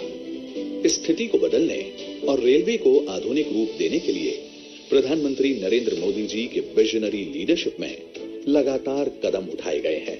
इसी दिशा में रेलवे से माल ढुलाई के एक नए दौर की शुरुआत का साक्षी बना देश, जब पूर्वी डेडिकेटेड फ्रेट कॉरिडोर के 351 किलोमीटर रेलवे लाइन का माननीय प्रधानमंत्री जी ने पिछले दिनों किया शुभारंभ, जिससे मालगाड़ियों की रफ्तार हो गई है 3 गुनी। आज फिर एक ऐतिहासिक दिन है। अब अजमेर के गुलाब की खुशबू से पूरा महाराष्ट्र महकेगा। किशनगढ़ के ग्रेनाइट की खूबसूरती रेलवे द्वारा देश के कोने कोने तक जाएगी। एनसीआर की ऑटोमोबाइल इंडस्ट्री गुजरात और महाराष्ट्र के बंदरगाहों से मिलने को तैयार है। साथ ही राजस्थान के सरसों और बाजरे को मिलेगा अब पूरे भारत का बाजार, और ये सब संभव करेगा वेस्टर्न डेडिकेटेड फ्रेट कॉरिडोर। साथियों, ये फ्रेट कॉरिडोर आत्मनिर्भर भारत के बहुत बड़े माध्यम बनेंगे। उद्योग हो, व्यापार कारोबार हो, किसान हो या फिर कंज्यूमर, हर किसी को इनका लाभ मिलने वाला है। जेएनपीटी मुंबई को दादरी उत्तर प्रदेश से जोड़ने वाला 1506 किलोमीटर लंबा ये कॉरिडोर आत्मनिर्भर भारत के सपने को देगा मजबूत आधार। वेस्टर्न डेडिकेटेड फ्रेट कॉरिडोर मालगाड़ी द्वारा माल के परिवहन को बनाएगा सुगम, किफायती, तेज, ऊर्जा दक्ष और प्रदूषण रहित। इस कॉरिडोर में डबल स्टैक वाली मालगाड़ियों का हो सकेगा परिवहन। Automobile traffic, roll on roll of service जैसी सुविधा इसे देगी अलग पहचान। वेस्टर्न डेडिकेटेड फ्रेट कॉरिडोर का 5,800 करोड़ रुपए की लागत से बना 306 किलोमीटर लंबा नवनिर्मित सेक्शन मदार से रेवाड़ी है पूरी तरह तैयार, और साथ ही तैयार किए जा रहे हैं industrial corridor, multi modal logistic park, container depot. औद्योगिक विकास के नए पन्ने को लिखने के लिए अब बढ़ेगी इंडस्ट्रियल क्षेत्रों तक रेल की पहुंच। साथ ही महाराष्ट्र और गुजरात के किसानों और उद्योगों को मिलेगा उत्तर भारत का बड़ा बाजार। देश के उत्तरी और पश्चिमी हिस्सों के उपज, उत्पाद और उद्यम पाएंगे पैन इंडिया पहचान, और एक भारत श्रेष्ठ भारत का संकल्प होगा और भी समृद्ध। प्रधानमंत्री नरेंद्र मोदी के द्वारा वेस्टर्न डेडिकेटेड फ्रेट कॉरिडोर के रेवाड़ी से मदार खंड का राष्ट्र को समर्पण, साथ ही न्यू अटेली और न्यू किशनगढ़ से डबल स्टैक मालगाड़ियों को हरी झंडी दिखाकर रवानगी। मैं अब माननीय प्रधानमंत्री जी से अनुरोध करता हूं कि वेस्टर्न डेडिकेटेड फ्रेट कॉरिडोर के नवनिर्मित 306 किलोमीटर लंबे रेवाड़ी से मदार खंड का लोकार्पण अपने कर कमलों द्वारा रिमोट का बटन दबाकर करें। माननीय प्रधानमंत्री जी।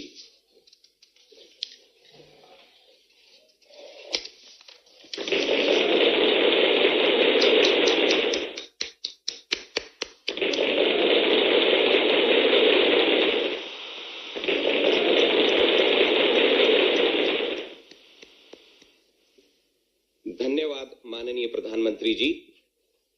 माननीय प्रधानमंत्री जी से पुनः सादर अनुरोध कि विश्व की प्रथम इलेक्ट्रिफाइड 1.5 किलोमीटर लंबी double stack container loaded long haul मालगाड़ियों का हरियाणा के न्यू अटेली एवं राजस्थान के न्यू किशनगढ़ स्टेशनों से हरी झंडी दिखाकर शुभारंभ करें। माननीय प्रधानमंत्री जी।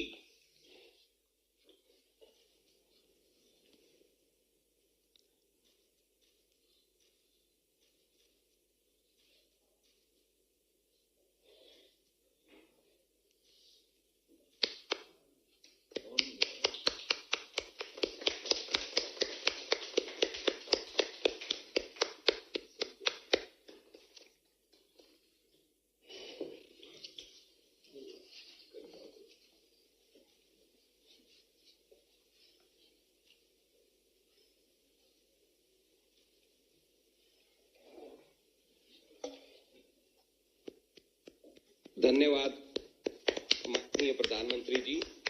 हरियाणा के गवर्नर श्री सत्यदेव नारायण आर्य जी,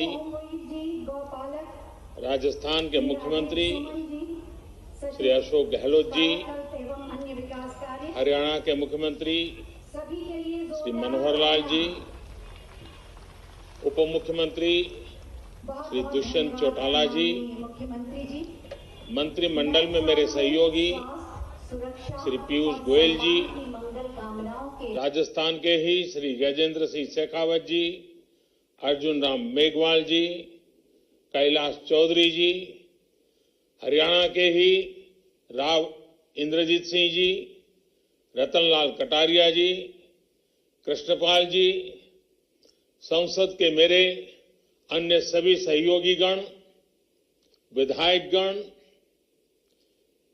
भारत में जापान के राजदूत his excellency Shri Satoshi Suzuki ji, इस कार्यक्रम में उपस्थित अन्य सभी वरिष्ठ महानुभाव, भाई और बहनों, आप सबको भी मेरी तरफ से 2021 के इस नववर्ष की शुभकामनाएं। देश के इंफ्रास्ट्रक्चर को आधुनिक बनाने के लिए चल रहे महायज्ञ ने आज एक नई गति हासिल की है। सिर्फ बीते 10-12 दिन की ही बात करें तो आधुनिक डिजिटल इंफ्रास्ट्रक्चर की मदद से किसानों के खाते में सीधे 18,000 करोड़ रुपए से ज्यादा ट्रांसफर किए गए। दिल्ली मेट्रो की एयरपोर्ट एक्सप्रेस लाइन पर नेशनल कॉमन मोबिलिटी कार्ड की शुरुआत हुई। उसी प्रकार से ड्राइवरलेस मेट्रो, उसका भी आरंभ हुआ। गुजरात के राजकोट में एम्स, तो ओडिशा के संबलपुर में IIM, इसके परमानेंट कैंपस का काम शुरू हुआ। दुनिया की बेहतरीन टेक्नोलॉजी के साथ देश के 6 शहरों में 6,000 घर बनाने का काम शुरू हुआ। नेशनल एटॉमिक टाइम स्केल और भारतीय निर्देशक द्रव्य प्रणाली राष्ट्र को समर्पित की गई। देश की पहली नेशनल एनवायरमेंटल स्टैंडर्ड लेबोरेटरी का शिलान्यास हुआ। 450 किलोमीटर लंबी कोची मंगलुरु गैस पाइपलाइन का लोकार्पण हुआ। महाराष्ट्र के सांगोला से पश्चिम बंगाल के शालीमार के लिए 100वीं किसान रेल चली और इसी दौरान ईस्टर्न डेडिकेटेड फ्रेट कॉरिडोर के new Bhaupur new Khurja freight corridor route पर पहली मालगाड़ी चल पड़ी और अब आज वेस्टर्न डेडिकेटेड फ्रेट कॉरिडोर का 306 किलोमीटर लंबा ये कॉरिडोर देश को समर्पित हुआ है। सोचिए,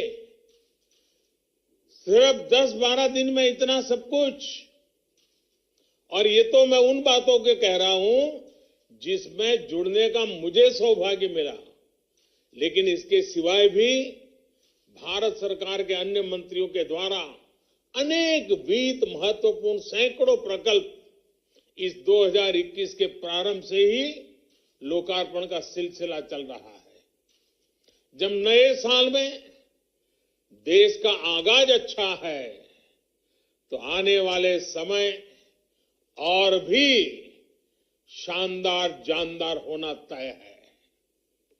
इतने लोकार्पण, इतने शिलान्यास इसलिए भी महत्वपूर्ण है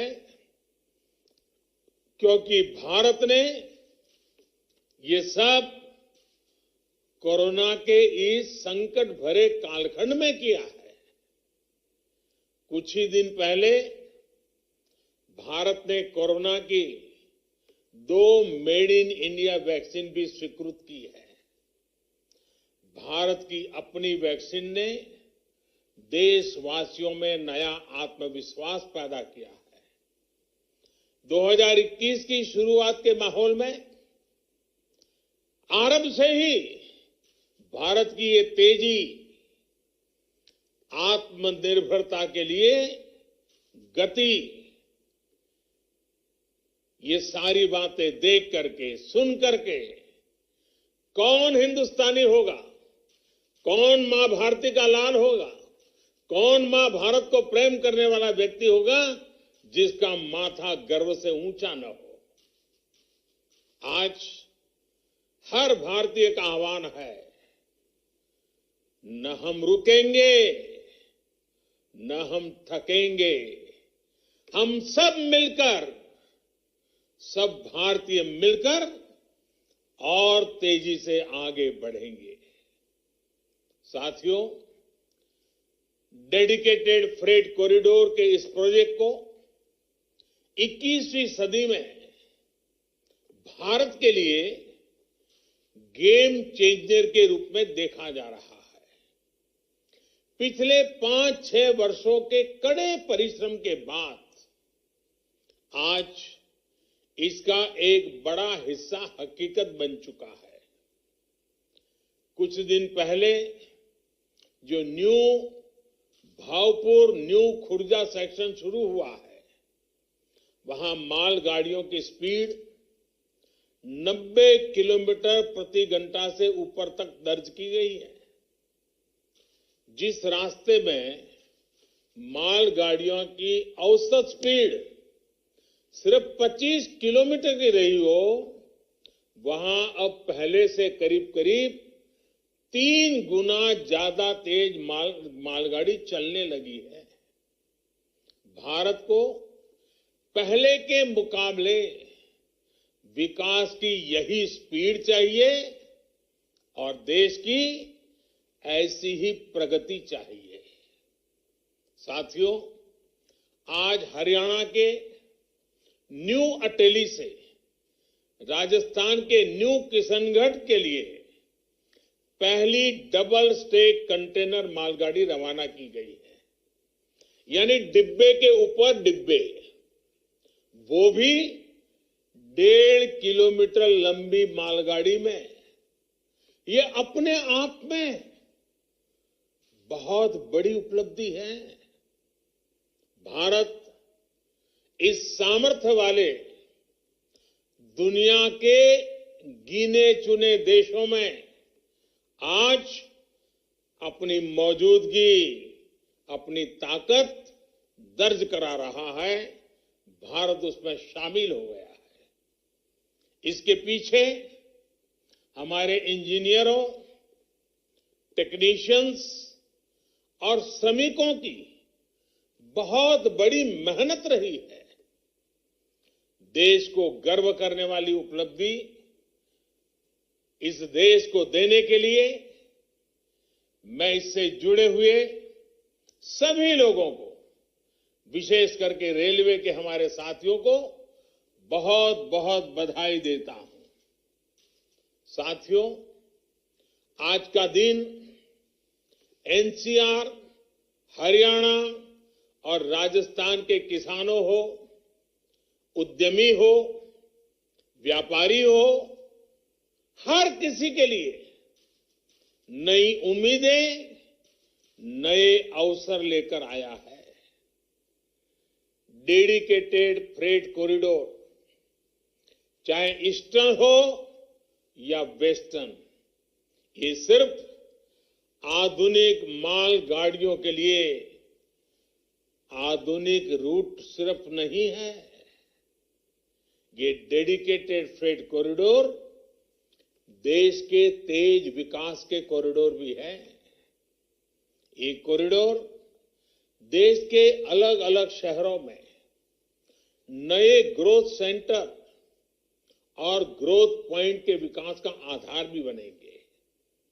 भाई और बहनों, देश के अलग अलग हिस्सों के सामर्थ्य को ये कैसे बढ़ा रहे हैं, ये पूर्वी फ्रंट कॉरिडोर ने दिखाना शुरू भी कर दिया है। New Bhaupur, new Khurja section पर एक तरफ पंजाब से हजारों टन अनाज की खेप लेकर गाड़ी निकली, वहीं दूसरी तरफ झारखंड से, मध्य प्रदेश के सिंगरौली से हजारों टन कोयला लेकर मालगाड़ी एनसीआर, पंजाब और हरियाणा पहुंची। यही काम पश्चिमी फ्रेट कॉरिडोर भी यूपी, हरियाणा से लेकर राजस्थान, गुजरात और महाराष्ट्र में यही काम करने वाला है। हरियाणा और राजस्थान में खेती और इससे जुड़े व्यापार को तो आसान बनाएगा ही, साथ ही महेंद्रगढ़, जयपुर, अजमेर, सीकर ऐसे अनेक जिलों में उद्योगों को नई ऊर्जा भी देगा। इन राज्यों की मैन्युफैक्चरिंग यूनिट्स और उद्यमियों के लिए काफी कम लागत पर राष्ट्रीय और अंतर्राष्ट्रीय बाजारों तक तेजी से पहुंचने का मार्ग खुल गया है। गुजरात और महाराष्ट्र के बंदरगाहों तक तेज और सस्ती कनेक्टिविटी मिलने से इस क्षेत्र में निवेश की नई संभावनाओं को बल मिलेगा। साथियों, हम सब भली भांति जानते हैं कि आधुनिक इंफ्रास्ट्रक्चर का निर्माण जितना जीवन के लिए जरूरी है, उतना ही कारोबार के लिए भी आवश्यक है और हर नई व्यवस्था को आगे बढ़ाने के लिए भी इसी से जन्म मिलता है, इसी से सामर्थ्य मिलता है। इनसे जुड़ा कार्य अर्थव्यवस्था के अनेक इंजनों को गति देता है। इससे सिर्फ मौके पर ही रोजगार नहीं बनता, बल्कि उसके साथ साथ अनेक और उद्योग जैसे सीमेंट हो, स्टील हो, ट्रांसपोर्ट हो, ऐसे अनेक सेक्टर्स में भी नए रोजगार का निर्माण होता है।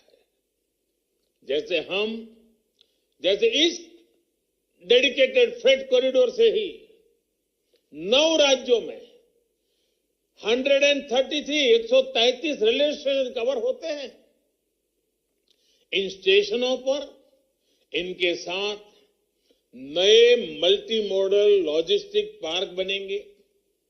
फ्रेट टर्मिनल होंगे, कंटेनर डिपो होंगे, कंटेनर टर्मिनल होंगे, पार्सल हब, न जाने कितनी ऐसी व्यवस्थाएं, अनेक नई व्यवस्थाएं, आधुनिक व्यवस्थाएं और विशाल व्यवस्थाएं विकसित होने वाली है। इन सब का लाभ हमारे गांव को, हमारे गरीब को, हमारे किसान को होगा, छोटे उद्योगों को होगा, कुटीर उद्योगों को होगा और साथ साथ बड़े मैन्युफैक्चरर्स को भी आने के लिए बहुत बड़ी अवसर बन जाएगा और उनके द्वारा भी अर्थव्यवस्था को गति मिलेगी। साथियों, आज ये रेलवे का कार्यक्रम है और जब रेलवे की बात आए और पटरियों की चर्चा न हो, ये संभव नहीं है। और जब पटरियों की बात स्वाभाविक है, इसलिए पटरियों को ही आधार बना के एक और उदाहरण दूंगा। आज भारत में इंफ्रास्ट्रक्चर का काम 2 पटरियों पर एक साथ चल रहा है। एक पटरी इंडिविजुअल व्यक्ति के विकास को आगे बढ़ा रही है और दूसरी पटरी देश के ग्रोथ इंजन को नई ऊर्जा मिल रही है। अगर व्यक्ति के विकास की बात करें तो आज देश में सामान्य मानवी के लिए घर, टॉयलेट, बिजली, पानी, गैस, सड़क, इंटरनेट जैसी हर सुविधा को उपलब्ध कराने का अभियान चल रहा है। पीएम आवास योजना, स्वच्छ भारत अभियान, सौभाग्य योजना, उज्ज्वला योजना, प्रधानमंत्री ग्रामीण सड़क योजना, ऐसी अनेक योजनाओं से करोड़ों भारतीयों का जीवन सरल हो, सहज हो, आत्मविश्वास से भरा हुआ हो और सम्मान के साथ जीने का उसको अवसर मिले। इसलिए ये कल्याण के काम भी तेजी से चल रहे हैं।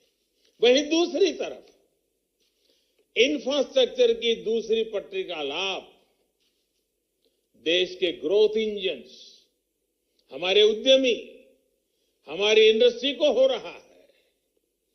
और आज समय की मांग है कि भारत को अपने इंफ्रास्ट्रक्चर को ग्लोबल स्टैंडर्ड्स को मैचिंग करे, इस दिशा में ले ही जाना होगा। हमें विश्व की उत्तम से उत्तम चीजों की ओर बराबरी करने के लिए आगे बढ़ना ही होगा। आज हाईवे, रेलवे, एयरवे, वाटरवे की कनेक्टिविटी पूरे देश में पहुंचाई जा रही है और तेजी से पहुंचाई जा रही है। अपने पोर्ट्स को, ट्रांसपोर्ट के अलग अलग माध्यमों को कनेक्ट किया जा रहा है। मल्टी मॉडल कनेक्टिविटी पर फोकस किया जा रहा है। आज देश भर में फ्रेट कॉरिडोर्स की तरह ही economic corridors, defence corridors, tech clusters, industry के लिए ऐसी विशेष व्यवस्थाएं तैयार की जा रही हैं। और साथियों, जब दुनिया देखती है कि चाहे इंडिविजुअल हो, चाहे इंडस्ट्री हो, हर किसी से के लिए बेहतरीन इंफ्रास्ट्रक्चर भारत में बन रहा है, तो उसका एक और सकारात्मक प्रभाव पड़ना निश्चित है। इस प्रभाव का ही नतीजा है भारत में आ रही record foreign direct investment FDI. इस प्रभाव का नतीजा है भारत का बढ़ता विदेशी मुद्रा का भंडार। इसका प्रभाव का नतीजा है कि दुनिया का भारत पर लगातार बढ़ता भरोसा। इस कार्यक्रम में जापान के राजदूत श्री सुजुकी जी भी हमारे साथ हैं। जापान और जापान के लोग भारत की विकास यात्रा में एक भरोसेमंद मित्र की तरह हमेशा भारत के साथी रहे हैं। वेस्टर्न डेडिकेटेड फ्रेट कॉरिडोर के निर्माण में भी जापान ने आर्थिक सहयोग के साथ ही भरपूर टेक्नोलॉजी सपोर्ट भी दिया है। मैं जापान और जापान के लोगों का अभिनंदन करता हूं, विशेष धन्यवाद देता हूं। साथियों, इंडिविजुअल, इंडस्ट्री, इन्वेस्टमेंट, इन सबका तालमेल भारतीय रेलवे को भी निरंतर आधुनिक बना रहा है। कौन भूल सकता है हमारे यहां रेल यात्रियों के क्या अनुभव होते थे। हम भी उन मुश्किलों के साक्षी रहे हैं। शायद ही हम में से कोई ऐसा हो कि जिसको इन मुश्किलों से न गुजरना पड़ा हो। बुकिंग से लेकर यात्रा समाप्ति तक शिकायतों का ही अंबार रहता था। साफ सफाई हो, समय पर ट्रेन चले, सर्विस हो, सुविधा हो या सुरक्षा, मानव रहित फाटकों को खत्म किया जाने वाली बात हो, हर स्तर पर रेलवे में बदलाव लाने की मांग होती रही है। बदलाव के इन कामों को बीते वर्षों में नई गति दी गई है।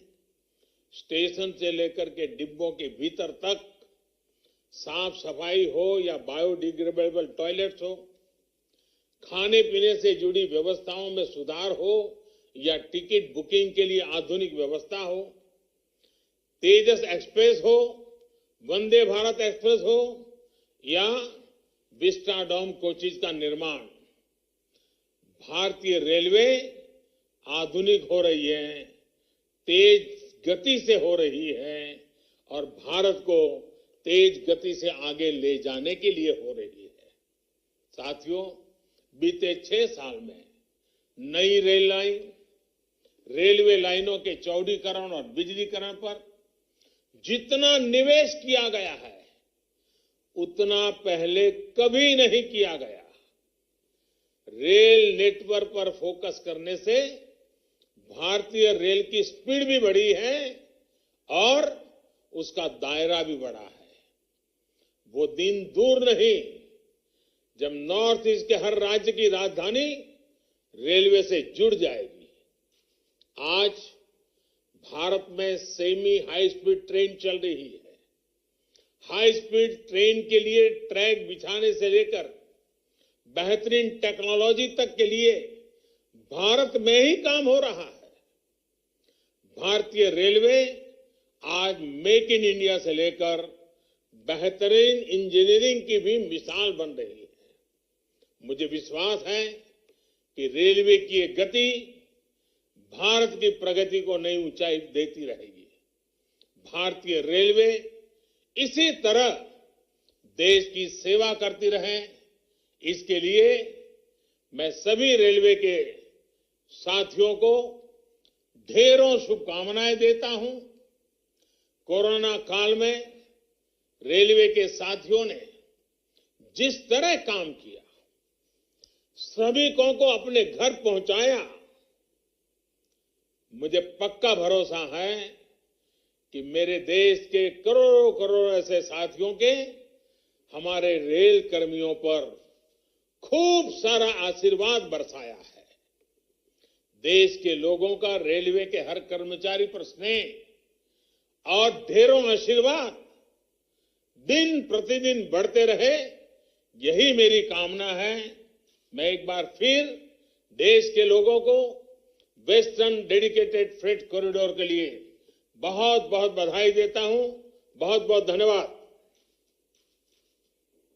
माननीय प्रधानमंत्री जी, आपके ओजस्वी, उत्साहवर्धक, प्रेरणादायक संबोधन एवं मार्गदर्शन के लिए हृदय की गहराइयों से सादर आभार।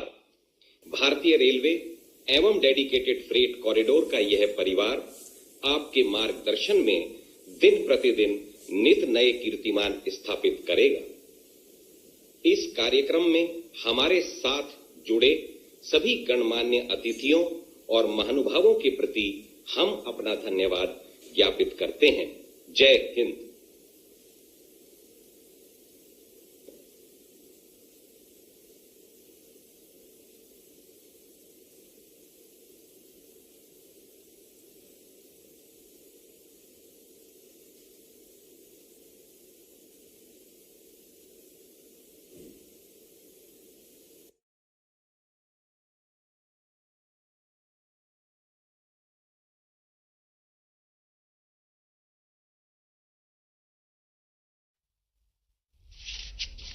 नमस्कार।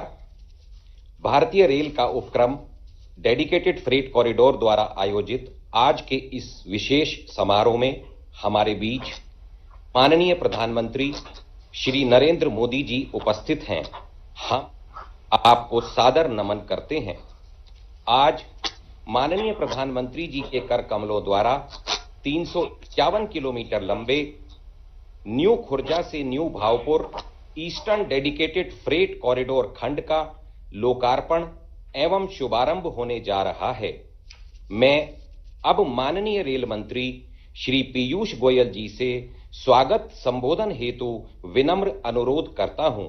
माननीय रेल मंत्री श्री पीयूष गोयल जी।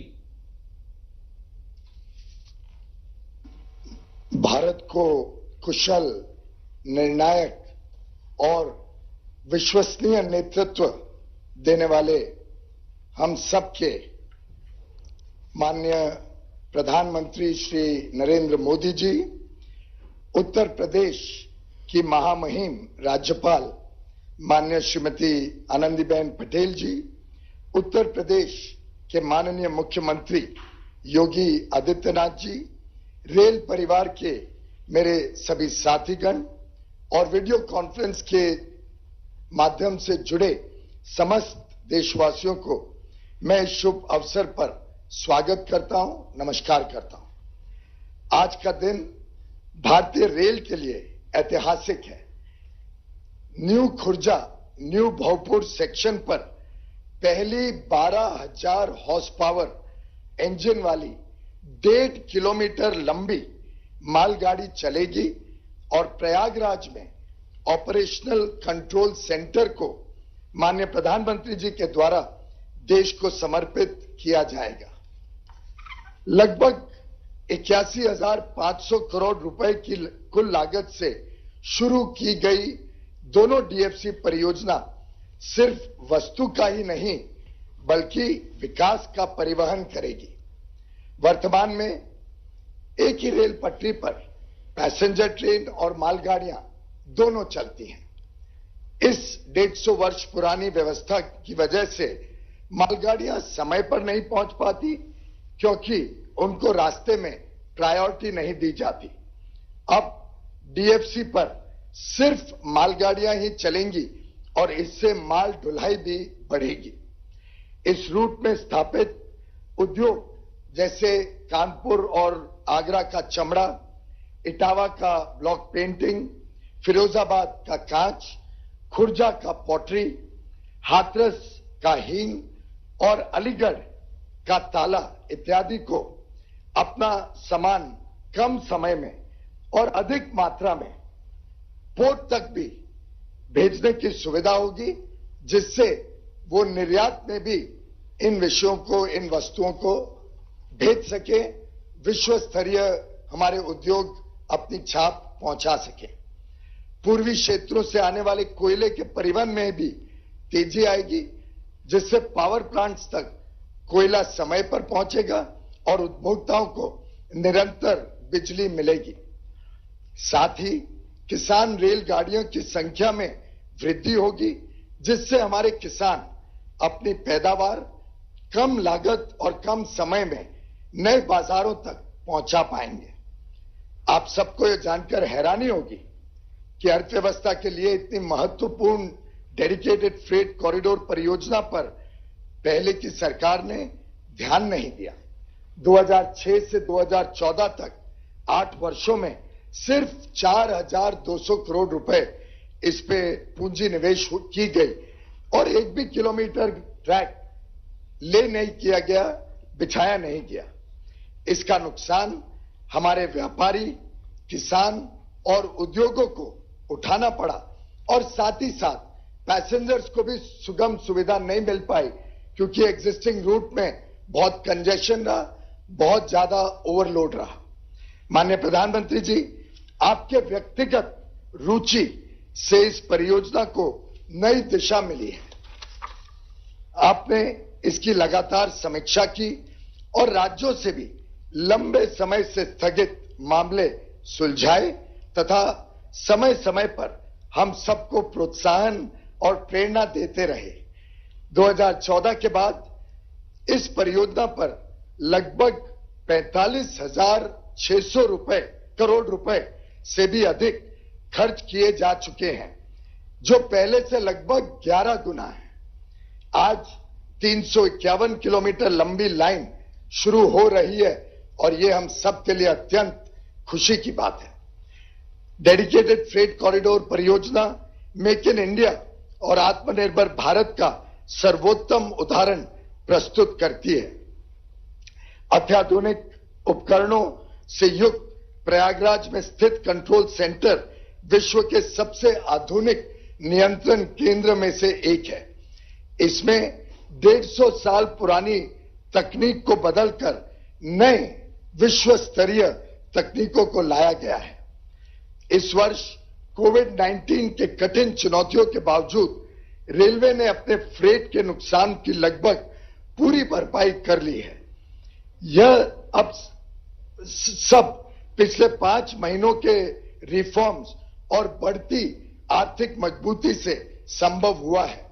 माननीय प्रधानमंत्री जी, अब लगभग जो पिछले वर्ष रेल में मालगाड़ी ने ढुलाई की थी, हम उसके 95-96% तक पहुंच गए हैं और इस वर्ष के अंत तक, मार्च 2021 तक, हमारा विश्वास है कि पिछले वर्ष से ज्यादा हम माल ढुलाई रेलवे में करेंगे, देश की अर्थव्यवस्था को और बल देंगे और ज्यादा ताकत देंगे। जहां पहले मालगाड़ियां औसतन 25 किलोमीटर प्रति घंटा की रफ्तार से चलती थी, आज ये लगभग 2 गुना हो चुकी हैं। अब हम अपने नए जीरो बेस टाइम टेबल में भी इस रफ्तार को बरकरार रखेंगे, ऐसा मैं आपको विश्वास दिलाता हूं। जो काम मां गंगा ने उत्तराखंड से पश्चिम बंगाल तक समाज के लिए किया था, वो डीएफसी उद्योगों और उपभोक्ताओं के लिए करेगी। एक को समाज जीवनदायिनी कहा जाता है, तो दूसरा उद्योगों के लिए जीवन रेखा होगी। मैं भारतीय रेल के सभी कर्मचारियों को इस अवसर पर बधाई देना चाहूंगा। मैं आदरणीय प्रधानमंत्री जी को धन्यवाद देना चाहूंगा, जिन्होंने अपने व्यस्ततम समय में से कुछ वक्त हम सबके बीच व्यतीत करने के लिए स्वीकृत किया और आज की इस बहुत महत्वपूर्ण योजना को देश को समर्पित करने के लिए हमें अनुमति दी। यह डेडिकेटेड फ्रेट कॉरिडोर सिर्फ डेडिकेटेड फ्रेट कॉरिडोर ही नहीं, बल्कि डेडिकेटेड फॉर कंट्री योजना है। बहुत बहुत धन्यवाद। नमस्कार। धन्यवाद माननीय रेल मंत्री श्री पीयूष गोयल जी।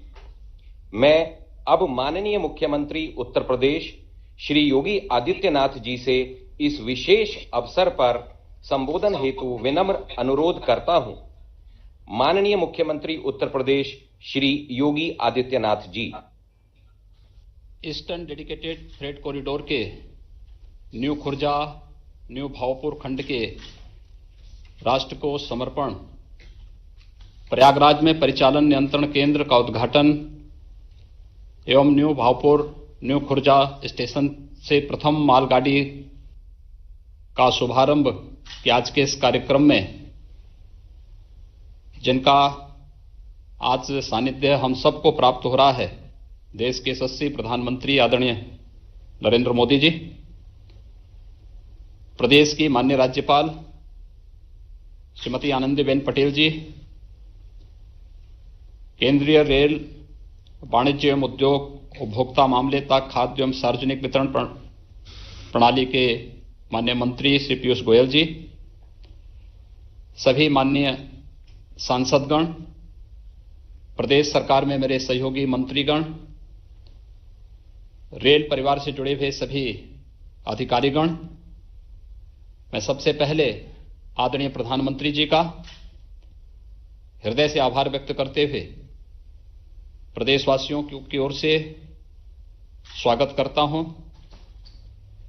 जिनके कुशल नेतृत्व में और जिनकी प्रेरणा और मार्गदर्शन में उत्तर प्रदेश जैसे राज्य को औद्योगिक विकास की दिशा से यह एक नया उपहार आज आदरणीय प्रधानमंत्री जी के कर कमलों से प्राप्त हो रहा है। हमारे लिए यह एक ऐतिहासिक क्षण है। हम सब जानते हैं कि भारतीय रेल देश की विकास की एक जीवन रेखा है। उत्तर प्रदेश आबादी के हिसाब से देश का सबसे बड़ा राज्य होने के कारण प्रदेश के विकास में भारतीय रेल की भूमिका ये सर्वविदित है। बड़े रेल नेटवर्क के साथ ही उत्तर प्रदेश भारतीय रेल के परिचालन में अपना एक विशिष्ट स्थान भी रखता है। 4 क्षेत्रीय रेलों द्वारा सेवित हमारे प्रदेश में रायबरेली स्थित मॉडर्न कोच फैक्ट्री एवं वाराणसी स्थित diesel locomotive works production units है। उत्तर प्रदेश में आवागमन के त्वरित साधन की दृष्टि से भारतीय रेल का जो महत्वपूर्ण योगदान है, हमारे लिए आज का दिन महत्वपूर्ण इसलिए भी है कि आज आदरणीय प्रधानमंत्री जी के कर कमलों से डेडिकेटेड फ्रेट कॉरिडोर के जो पहले खंड का न्यू खुर्जा न्यू भावपुर आज राष्ट्र को समर्पित होने वाला है। यह प्रदेश के लिए अत्यंत महत्वपूर्ण है, क्योंकि डेडिकेटेड फ्रेट कॉरिडोर के पहले जो मालगाड़ियों की औसत गति मात्र 25 किलोमीटर प्रति घंटे थी, वह बढ़कर के